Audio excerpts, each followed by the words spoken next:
Hey all, Not here, and what the hell do you do with this thing? Shoulder buttons, the video game industry's answer to all the fingers that aren't thumbs. They were first introduced as the L and R buttons on the Super Nintendo, probably because the Sega Genesis didn't think of it. This Super Famicom prototype controller doesn't have shoulder buttons yet, which implies that they were added, if not thought of, later into the console's design. They were used for a number of things in a number of games, from camera controls in Super Mario World to the little hop in Mario Kart. You can't convince me that this is drifting.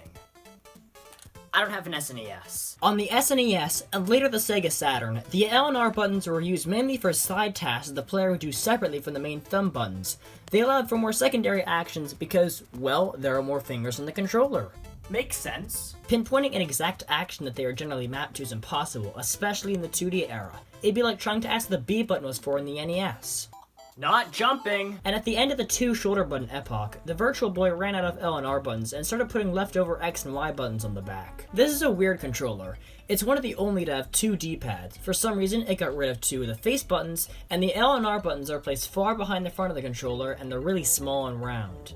I'd love to go more in depth about it, but unfortunately I haven't been able to get my hands on a Virtual Boy either. Like Sega's economic stability, the L and R buttons changed dramatically in the leap to 3D. The L button especially became the gold standard for resetting and auto-targeting the camera, and is still used that way in 3D games today. The shoulder buttons were really revolutionized with the debut of the PlayStation in 1994. Adding 2 buttons to the SNES controller was groundbreaking in its own right, so you can imagine how people felt when there were 2 more buttons added. Oh my god, there's 4 of them! Nintendo thought that number was getting way out of hand, and opted for only 3 shoulder buttons on their next console. The N64's pitchfork rendered the L button almost completely useless thanks to the Z button, because the D-pad was only used for just over 1% of games in the console. That's not a joke, it's 4 to 393. With the release of the Gamecube, Nintendo decided that it might be good to make use of all the buttons at the same time. This time around, it included analog triggers that sense how far down the L and R buttons are pressed. Sure, this will become a staple of Nintendo controllers. Well, at least I have a Gamecube.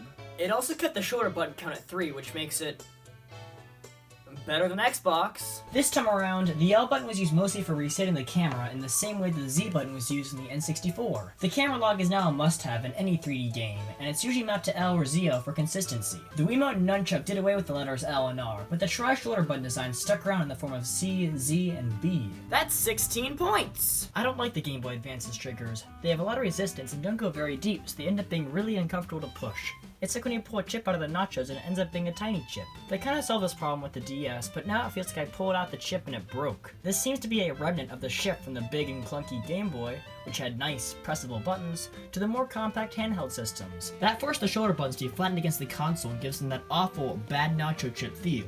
Now these are some shoulder buttons! This generation of Nintendo consoles gets a lot of heat, especially since one person has a monopoly on all of the Wii U's. But both the 3DS and the Wii U have really nice shoulder buttons. The Wii U's especially are big and satisfying to click. With everything that's wrong with the gamepad controller, I could spend hours just doing this.